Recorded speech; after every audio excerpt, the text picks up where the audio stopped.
Hi guys, ngayon sa ating mode number 4. So, yun naman ngayon, yung eyeline natin, sasabay natin siya sa turn signals. So, hahatiin natin yung eyeline. Meron ako ditong 60 cm na eyeline. So, hahatiin ko siya. Pwede rin bumili kayo ng dalawang 30 cm na eyeline, no? Para mas madali na mag-wire. Hindi na kayo maghihinang. So, papakita ko yung paano ko siya hahatiin sa dalawa, no? So, kunin lang natin yung eyeline, yung LED strip sa loob, no? Ilayin lang natin ng dahan-dahan. So, ito yung LED sa loob, no? Yung nabili ko, meron siyang mark sa gitna, no? So, it means dito, pwede natin siyang i-cut. Kuha tayo ng gunting, tapos i-cut natin dito. So, ito yung kalahati. Tapos sa kabilang dulo niya, meron nang naka-ready na lalagyan ng wire. So, hinangin na lang dito yung mga wire, positive at negative na wire. So, ayan guys, no, nahati ko na sa gitna. Yan, pinutol ko na siya. Tapos, nilagyan ko na din ng wire. Yan, nilagyan ko na din ng dalawang positive at negative wire. Itong kabilang dulo. So, ngayon meron na tayong dalawang 30 cm na mga LED, no.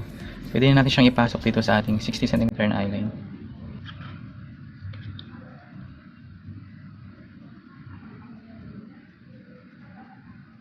Dahan-dahan lang, no. Huwag yung hayaan malupit yung LED strips para hindi maputol yung mga LED tsaka yung line o yung connection nila, no.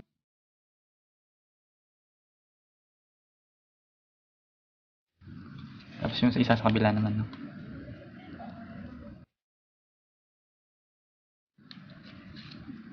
So ayan guys, testingin natin.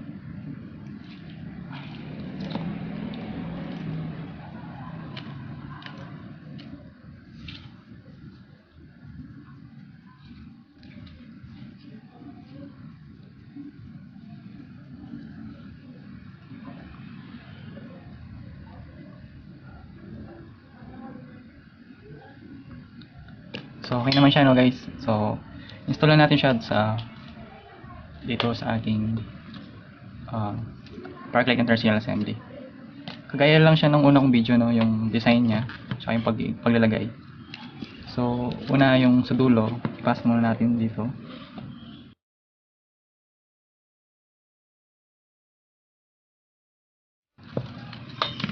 Tapos yung kabilang dulo naman, no. Tapos sindihan natin tong LED para malaman natin yung gitna niya, no. So isindihan natin. So ito yung sa gitna, dapat sakto dapat yung gitna ilaw sakto siya dito dapat, no. Dapat nakagitna din, no. So adjust lang natin para makuha yung gitna. So ganito yung design niya, no.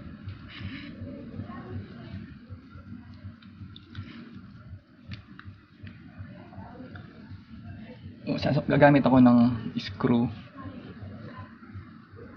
Yan, screw. I-screw ko dito yung eyeline para makuha natin yung design niya, no, yung form niya.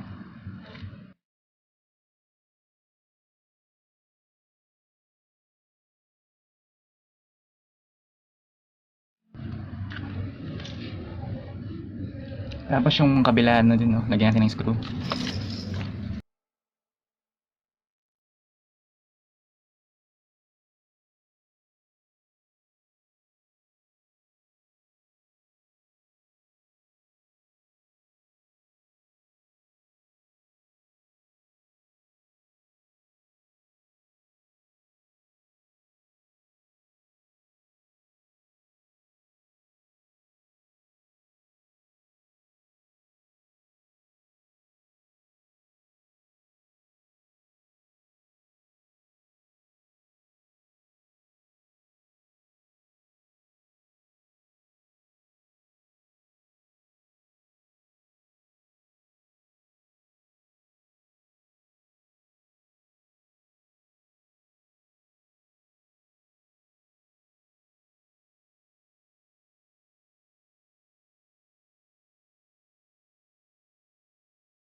black tsaka red wire dito sa ating module.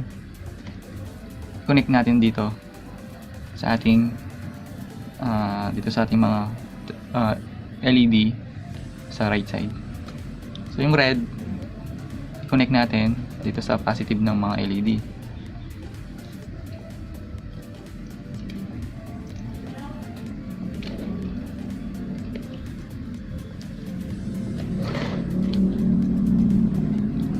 Tapos yung black wire dito sa ating module, yung ground natin, connect natin dito sa ating sa ground ng ating mga LED.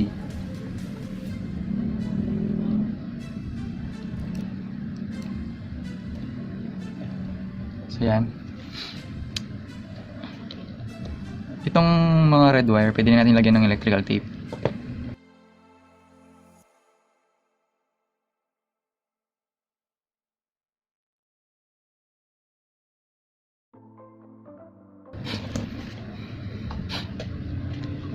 Tapos yung white wire ng ating module, dito siya naka-connect, no? Dito siya naka-connect.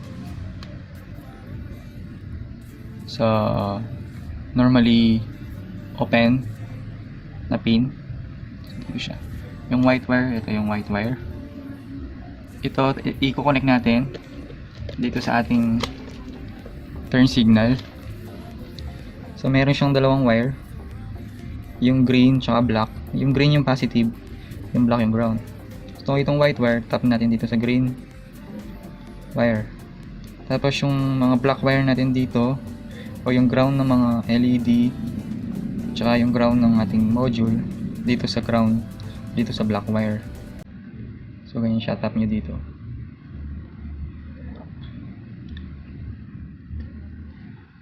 Ako gagamit ako ng ganito para hindi na ako magtatap. Isasaksak na lang dito sa socket ng turn signal, no?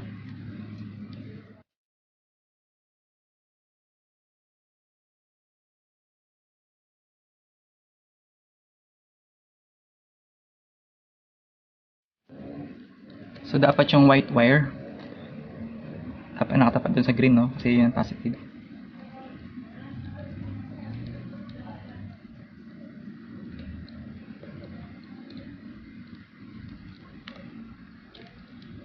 So yan.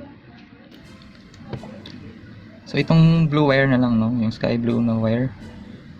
Ito naman naka-connect siya dito sa normally closed na pin. Ito i-connect natin sa ating blue wire ng park light. So ako may nakabakbak na ako dito sa blue wire. So itatap ko lang siya dito.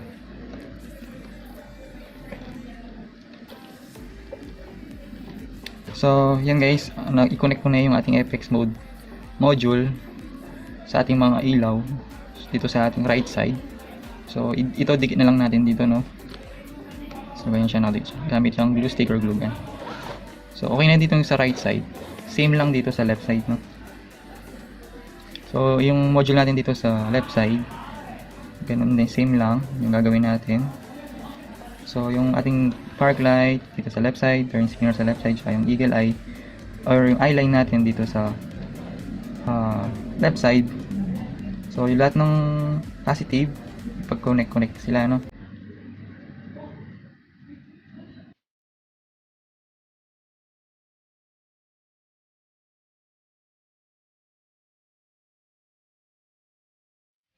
Tapos yung ground, no, ng mga negative, mga black wire, pag connect din natin.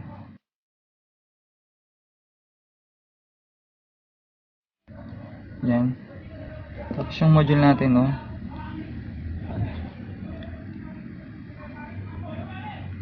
so yung black dito nakalagay sa ground, yung red dito sa gitna, yung white wire dito, yung blue dito. So yung red tsaka yung black wire, red tsaka black, i-connect natin dito sa ating mga ilaw. So yung black sa ating ground,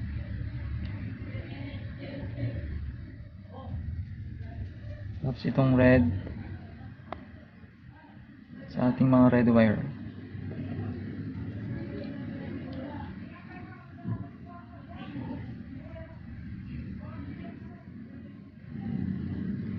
Ayan. Itong mga red wire, pwede natin lagyan ng electrical tape.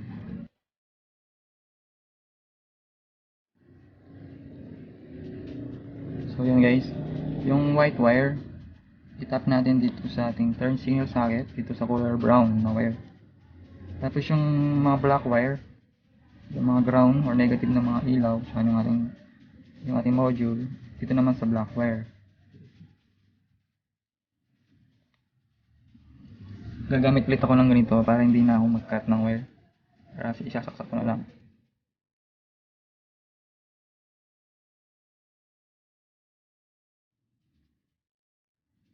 Dapat yung white wire ng ating module nakatakat dito sa brown, no?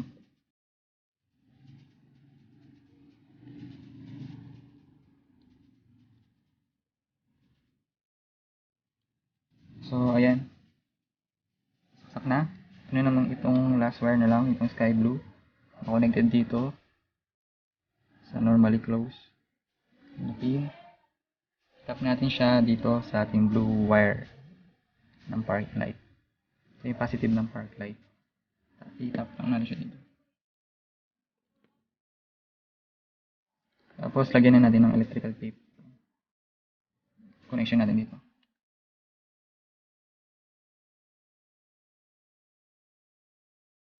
Ayan. Idikit na natin itong ating mga module dito. Tapos ayusin na lang yung mga wire.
Shout out kay Edito, Aider, and Gledwin.